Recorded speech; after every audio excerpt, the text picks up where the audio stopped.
Jean-Michel Apathy, bonjour. Bonjour. Guillaume Darret est avec nous ce matin, Guy Birenbaum également, et notre invitée, présidente du Parti radical de gauche, candidate à la présidentielle. Bonjour Sylvia Pinel. Bonjour. Vous avez causé une certaine surprise le week-end dernier en vous déclarant candidate à l'Élysée pour le compte du Parti de gauche, du Parti radical de gauche, que vous présidez. Doit-on considérer que cette candidature est sérieuse ou alors qu'il s'agit juste d'une déclaration que vous n'irez pas jusqu'au bout ? Je vous rappelle que les militants radicaux se sont retrouvés samedi lors d'une convention présidentielle et ont décidé de porter leur présidente à cette élection présidentielle.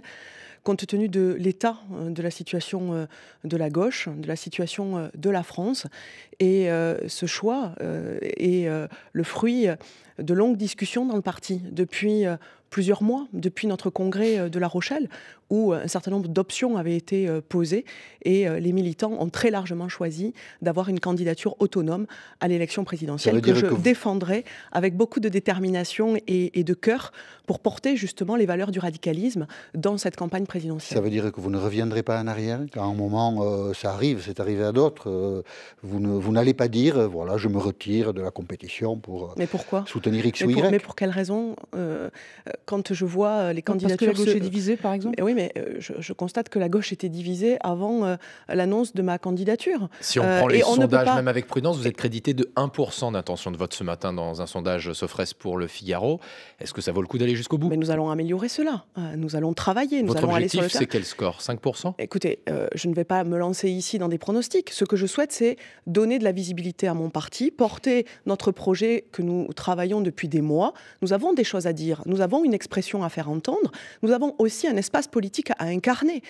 Aujourd'hui, le centre-gauche n'est pas du tout représenté dans les débats. Le Parti radical de gauche a une longue histoire. C'est le plus vieux parti de France. Et donc, il nous appartient aussi, en responsabilité, de faire entendre notre voix, notre singularité. Et je le rappelle assez souvent, on nous reproche parfois au PRG d'être inaudible, d'être peu connu.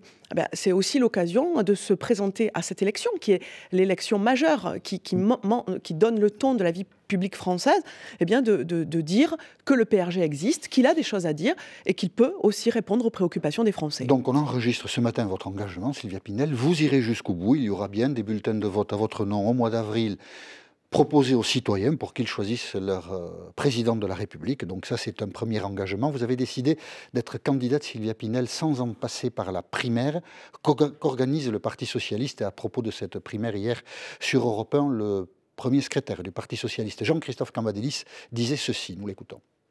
Le seul moyen que la gauche soit au deuxième tour de la présidentielle, et c'est nécessaire, vu le Front National et François Fillon, c'est de participer à la primaire de toute la gauche. Moi, j'appelle l'ensemble des électeurs de gauche à venir mettre de l'ordre dans la gauche en participant aux primaires.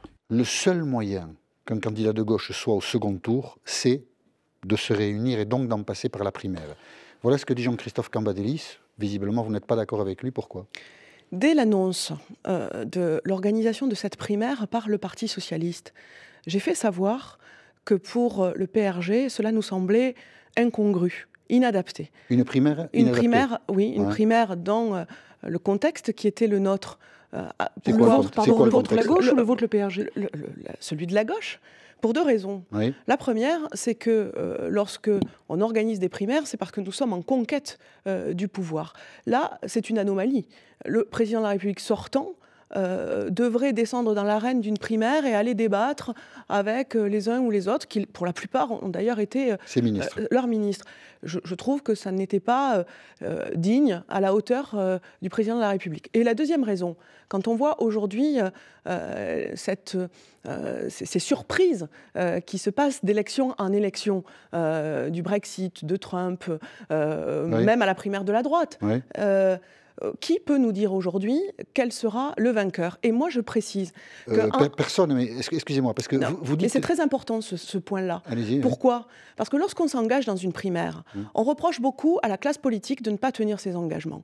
Et moi, je ne veux pas engager mon parti à dire « oui, je soutiendrai le vainqueur » si ce vainqueur est finalement le candidat le moins radical compatible et qui ne partage en rien la ligne, les convictions et les valeurs du radicalisme. Vous regrettez que François Hollande en passe par la primaire des socialistes. Moi, ce que j'ai toujours Vous dites que ce n'est pas digne du président de la République. Moi, j'ai toujours dit que je ne trouvais pas normal, dans le système de la 5e, tel qu'il est. On peut le regretter, je l'ai souvent critiqué d'ailleurs pour un petit parti comme le nôtre, d'être dans ce système-là. Mais pour autant, je trouve que ce n'était pas légitime d'organiser ces primaires. Non, mais l'organiser, c'est un problème, mais vous pensez que le président de la République n'a rien à faire dans la primaire? Moi, je disais au départ, mais je ne peux pas croire que le premier secrétaire du Parti socialiste ait décidé d'organiser cette primaire sans en parler au président de la République. Donc, à un moment donné, le président de la République a souhaité lui-même ces primaires pour se relégitimer, disait-on. Bien, aujourd'hui, cela a créé une multiplicité de candidatures et finalement a semé les germes de la division. Donc, l'erreur initiale, c'est ce que nous disions à l'époque en juin, quand le Parti socialiste a fait cette annonce, que c'était une erreur. Aujourd'hui, je vois que certains sont en train de rallier nos positions. Madame Pinel, vous disiez que la présidentielle serait l'occasion de faire connaître les valeurs du radicalisme. Lors de la primaire socialiste de 2011, la participation de M. Baillet avait permis justement, par les multiples débats, par ses interventions, de faire connaître ces valeurs et de faire connaître Jean-Michel Baillet. Il ne vous a pas échappé que le contexte politique de 2011 n'est pas celui que nous connaissons aujourd'hui. Nous étions en conquête et il était nécessaire de créer les conditions du rassemblement. D'ailleurs, là aussi, il aurait été la nécessité de vous faire connaître. Est-ce que ça n'était pas le meilleur moyen de se faire connaître? Ça va être plus compliqué peut-être là. Peut-être, mais c'est le choix des militants du parti que je respecte. Moi, vous savez, je suis leur présidente et je veille à l'unité de ma famille politique. Quant à la visibilité et les primaires de 2011, je le répète, le contexte n'était pas le même. Nous étions en conquête du pouvoir et cela a permis le rassemblement de la gauche. Je regrette aujourd'hui qu'on n'ait pas permis créer les conditions du rassemblement de la gauche. Et pour vous faire connaître, vous avez choisi France Info, c'est bien. Voilà, c'est bien. Restez avec nous, Sylvia Pinel, il est 8h40. Laurent Sénéchal pour les infos. Dernier jour du procès de 2 supporters du PSG. Ils sont accusés d'avoir tué un autre fan de football parisien lors d'une bagarre en 2010. C'est cette rivalité mortelle entre les tribunes Auteuil et Boulogne du Parc des Princes qui a entraîné le plan Leproux de pacification du stade du nom de l'ancien président du PSG. Une vignette anti-pollution obligatoire à Paris dès le 15 janvier. Elle coûte 4,18 € et concerne tous les véhicules, y compris ceux qui sont simplement de passage dans la capitale. Il y a 6 catégories, depuis le vert, 0 émission, jusqu'au noir, très polluant mais autorisé sous condition. Les véhicules les plus polluants n'ont pas droit à une vignette et sont donc interdits de rouler dans Paris. 71 morts et 6 rescapés dans le crash d'un avion en Colombie, bilan définitif. Les 2 boîtes noires de l'appareil ont été retrouvées, ce qui permettra de comprendre l'origine du drame. L'avion transportait notamment l'équipe de football brésilienne de Chapecoense. La catastrophe humanitaire se poursuit en Syrie. 20 000 déplacés ces 3 derniers jours à Alep, selon la Croix-Rouge. C'est la conséquence des bombardements intenses du régime sur les quartiers tenus par les rebelles. Le Conseil de sécurité de l'ONU se réunit aujourd'hui à la demande de Paris. Le revolver de Verlaine aux enchères aujourd'hui à Paris. C'est avec cette arme que le poète a tenté de tuer son amant Arthur Rimbaud en 1873. Verlaine a été condamné à plus de 500 jours de prison pour son geste. L'arme est estimée à près de 70 000 €. France Info. Sylvia Pinel avec nous dans l'émission politique de France Info. Question Jean-Michel Apathy. Le Parti radical de gauche est associé à l'action du gouvernement. 3 ministres de ce parti siègent aujourd'hui au Conseil des ministres. Que pensez-vous de François Hollande et Sylvia Pinel ? Écoutez, j'ai eu le plaisir et l'honneur d'être membre de ce gouvernement pendant quasiment 4 ans et nous avons mené un certain nombre de réformes souhaitables. Qu'est-ce que vous pensez du président ? Le président... De l'action qu'il a menée, de sa personnalité, de son style, de ce qu'il est. Quelle image en avez-vous ? L'image d'un bilan qui doit aussi être entendu et partagé dans l'opinion. Mais aujourd'hui, on ne peut que constater sur le terrain qu'il y a une distance entre les Français et le président de la République. De manière peut-être injuste, mais en tout cas, c'est un vrai désamour entre... Mais vous, qu'est-ce que vous en pensez ? Écoutez, moi, sa manière de présider, sa manière d'être président. Je vous le redis, moi j'ai eu beaucoup d'honneur et de plaisir à travailler avec le président de la République. Est-ce que vous avez été choqué par ce qu'il a dit dans le livre d'Avé L'Homme, avec Jean-Marc Ayrault et Emmanuel Valls, les 2 premiers ministres avec lesquels j'ai travaillé. Est-ce que vous avez été choqué par ce qu'il a dit dans le livre d'Avé L'Homme ? Est-ce qu'effectivement un président ne devrait pas dire ça ? Moi, j'ai beaucoup entendu parler de cet ouvrage que je n'ai pas lu, mais j'en ai beaucoup entendu parler sur le terrain. Les Français ont été décontenancés par cet ouvrage et cela a je le crois, accentuer l'écart qu'il y a entre le président de la République et l'opinion. Il ne devrait pas se représenter ? Écoutez, ce n'est pas à moi de juger... Vous allez être son adversaire. Mais ce n'est pas à moi de juger ce que le président de la République sortant doit faire. Il appartient au Parti socialiste, il appartient à François Hollande de décider en raison, en responsabilité, ce qu'il a à faire. Manuel Valls serait un meilleur candidat, d'après vous ? Écoutez, ce n'est pas à moi de de faire des pronostics. Moi, je constate que le sondage qui est sorti ce matin montre effectivement... 74% des Français qui considèrent que le Premier ministre serait un meilleur candidat que François Hollande. Mais vous me parlez là de deux personnalités, de deux hommes d'État si vous deviez faire un choix entre l'un des deux. Qui appartiennent au Parti socialiste. Moi, je suis la présidente des radicaux de gauche. Il ne m'appartient pas de juger. Vous êtes une citoyenne aussi qui va voter. Oui, mais moi, je suis une candidate et je vais quand même défendre d'abord les radicaux avant de regarder ce qui se passe du côté du Parti socialiste. On va rester une seconde sur ce sujet. Vous présidez un parti qui est associé aujourd'hui à l'action gouvernementale. Vous vous présentez à l'élection présidentielle, donc potentiellement contre le président de la République, et ça dit, vous le suggérez davantage que vous ne le dites, une distance par rapport à l'action menée. Pourquoi, dans ces conditions-là, rester au gouvernement ? Il n'y a pas de distance sur le bilan, sur l'action de ce gouvernement. Je vous ai dit... Mais pourquoi vous êtes candidate alors ? Non, mais nous sommes... Il y a bien une posture un peu critique par rapport à ce qui a été fait, sinon vous ne seriez pas candidate. De 2012 à 2017, nous avons un contrat de majorité, un contrat de gouvernement. Et nous, les radicaux, nous sommes loyaux, nous tenons nos engagements et nous participons à l'action du gouvernement. Nous votons les textes à l'Assemblée et au Sénat. Mais 2017, c'est une autre aventure. C'est une nouvelle page de l'histoire de France qu'il nous faut écrire. Et il est légitime qu'un parti indépendant puisse prendre sa liberté, dire sa détermination, apporter son projet, sa vision de la France pour une élection. Oui, ça ne veut pas dire que je dénigre... Mais c'était ça la question de Jean-Michel. Ça n'implique pas la démission des 3 ministres, par exemple. Écoutez, je vous ai dit, 2012-2017, nous tenons nos engagements. Nous participons à l'action du gouvernement en loyauté parce que c'était le pacte de majorité que nous avions conclu. Le bilan du gouvernement est bon ? Moi, je considère que beaucoup d'efforts ont été faits pour retrouver le chemin de la croissance, pour avoir des résultats en matière économique, pour préserver notre modèle social. Donc, je ne critique pas le bilan. Je peux reconnaître certaines erreurs, certaines maladresses, mais qui n'en fait pas. Certaines réformes que l'on n'aurait peut-être pas dû prendre dans cet ordre-là. Je pense que, par exemple, sur les collectivités locales, certaines réformes ont été faites de manière précipitée. Sur l'apprentissage aussi, un certain nombre de mesures prises au début du quinquennat ont coûté cher sur les résultats de la formation professionnelle, par exemple, et donc de l'emploi.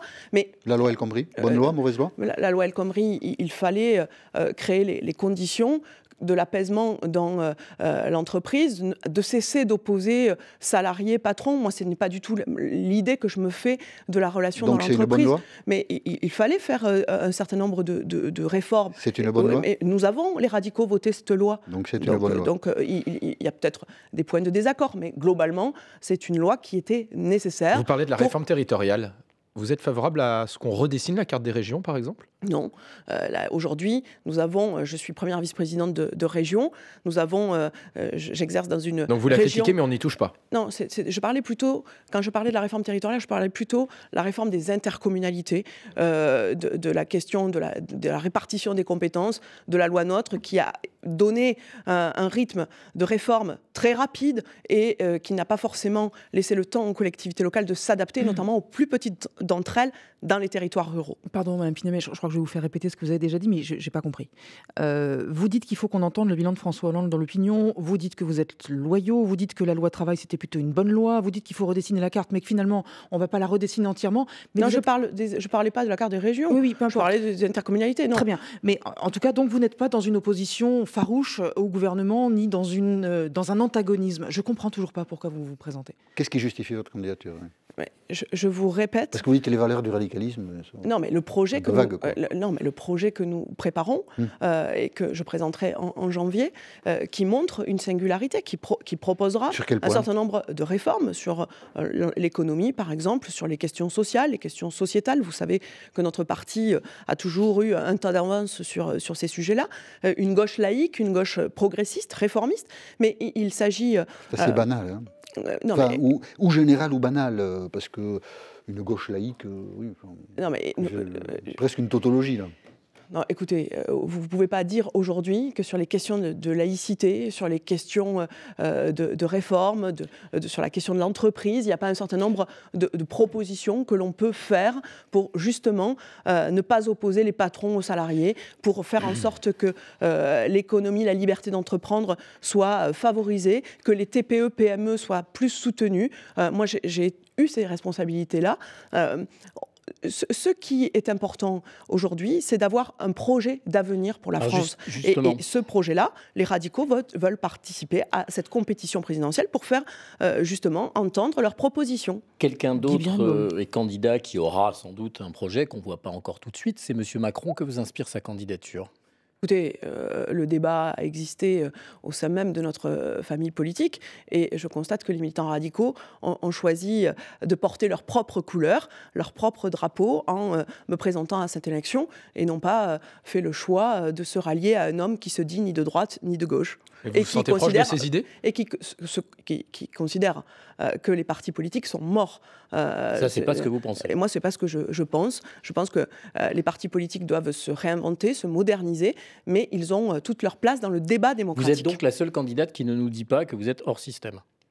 Écoutez, moi je suis présidente d'un parti politique et je suis très fière d'être la plus jeune femme présidente d'un parti politique, du plus vieux parti politique de France, qui a une histoire, mais que je veux résolument ancrer dans l'avenir, préparer justement une nouvelle génération d'élus. C'est aussi cela, le rôle d'un parti politique et d'une famille politique, que de préparer la jeune génération.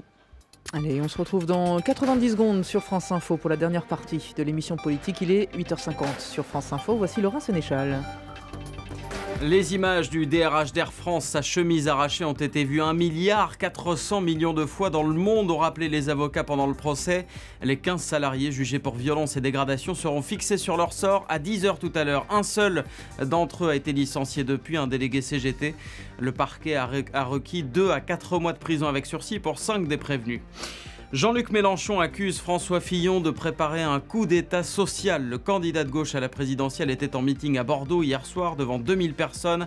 Il dénonce le blitzkrieg promis selon lui par le champion de la droite qui veut réformer par ordonnance et 49.3. Paris dédouane l'armée française dans le génocide rwandais. Affirmer une quelconque responsabilité est un mensonge indigne selon le Quai d'Orsay. Kigali ouvre une enquête sur le rôle de 20 responsables français dans le génocide rwandais de 1994.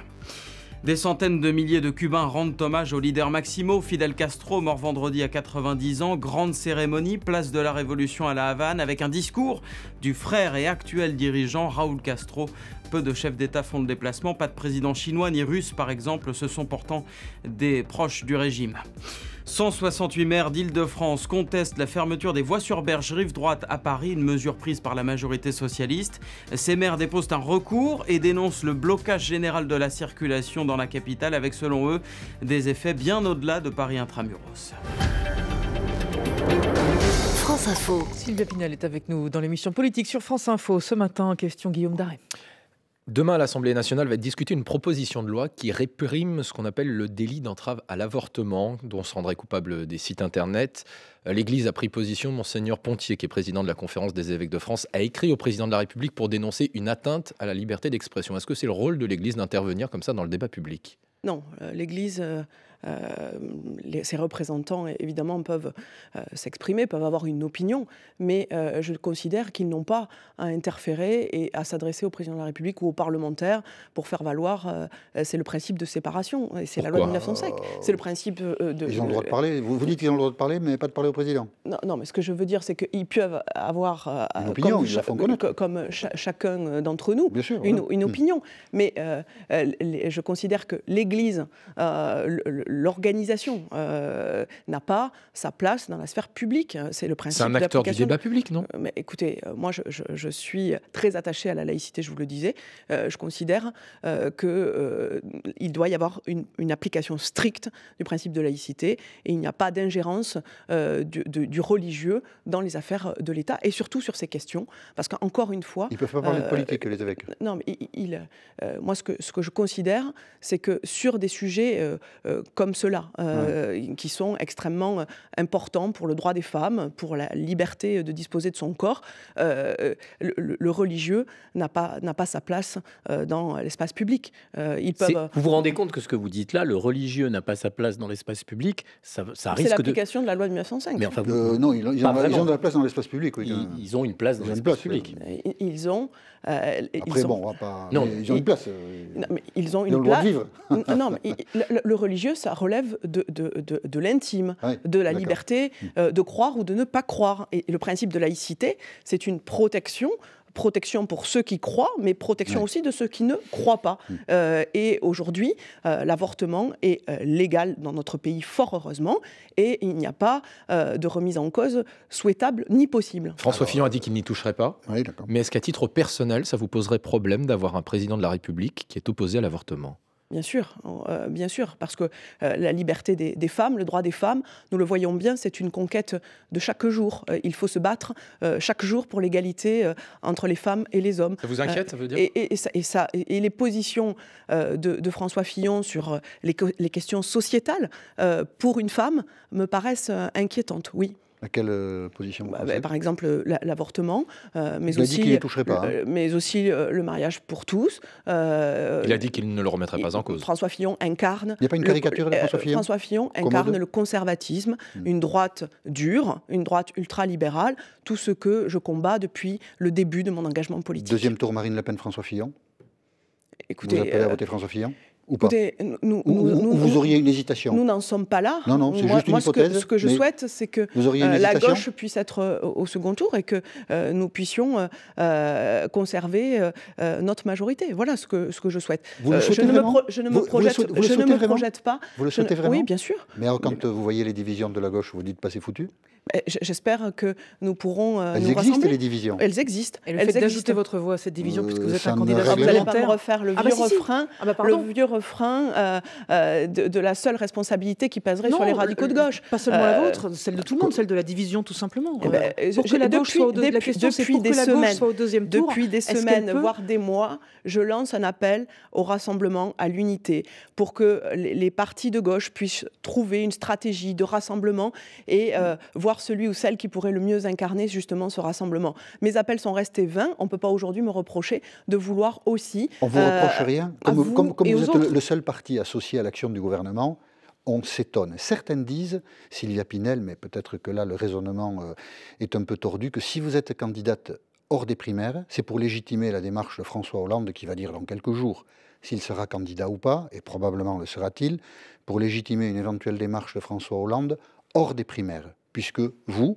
parti de gouvernement, vous cassez le système. Qu'est-ce que vous répondez à ça ? Alors, si je vous suis bien, d'abord je suis contre, après je suis pour. C'est drôle, puisque hier, un de vos confrères disait que ce que je faisais là, c'était pour Emmanuel Macron. Donc, mais c'est pas Jean-Michel Apathy. Je ne suis pas responsable. D'accord, mais je vois bien que finalement... Qu'est-ce que vous répondez à ceux qui disent que vous êtes un peu un poisson pilote de François Hollande ? Je suis candidate à cette élection et je le fais pour porter les valeurs de mon parti, parce que dans le contexte qui était le nôtre samedi dernier, nous avons considéré que les conditions du rassemblement de la gauche n'étaient pas réunies, que ces primaires nous amèneraient peut-être à soutenir un candidat qui n'était pas compatible avec les valeurs du radicalisme, et donc nous avons fait le choix de l'indépendance. François Hollande n'est pas compatible avec les valeurs du radicalisme. Je n'ai pas parlé de François Hollande. Manuel Valls n'est pas compatible avec les valeurs du radicalisme. Je n'ai pas parlé de François Hollande ou de Manuel Valls. Vous faites comme s'ils étaient déjà tous deux, ou l'un ou l'autre, candidats. L'un des deux le sera. Vous le savez, ça c'est votre analyse. Vous pensez qu'aucun des deux ne le sera ? Je pense qu'un des deux le sera. Est-ce que les deux le seront ? Je ne sais pas. En tout cas, aujourd'hui, dans les candidats déclarés de la primaire, et c'est ce que je disais au début de cette émission, qui peut nous dire qui sortira vainqueur de cette primaire ? Je ne le sais pas. Et il y a un risque que ce soit un candidat qui ne soit pas compatible avec la ligne politique de mon parti. Donc nous avons fait le choix de l'indépendance. Vous aurez les signatures ? Les 500 signatures ? On nous a souvent reproché d'être un syndicat d'élus. Donc là, au moins, notre réseau d'élus nous permettra justement de bénéficier de ces 500 signatures. Vous aurez le financement ? Écoutez, vous avez l'argent pour mener une campagne ? Nous sommes un parti structuré et nous mènerons une campagne, alors qui ne sera peut-être pas à la hauteur, avec la même dimension que certains partis politiques plus importants, mais nous ferons campagne. Donc tout est en place, Sylvia Pinel, pour que vous soyez effectivement candidate jusqu'au bout de l'élection présidentielle. Comme vous nous l'avez dit et vous vous y engagez, aucun obstacle matériel à cela. Et nous l'enregistrons, Sylvia Pinel, nous vous retrouverons donc jusqu'au mois d'avril pendant cette élection présidentielle. Et merci d'avoir accepté notre invitation. Et merci à tous, à demain.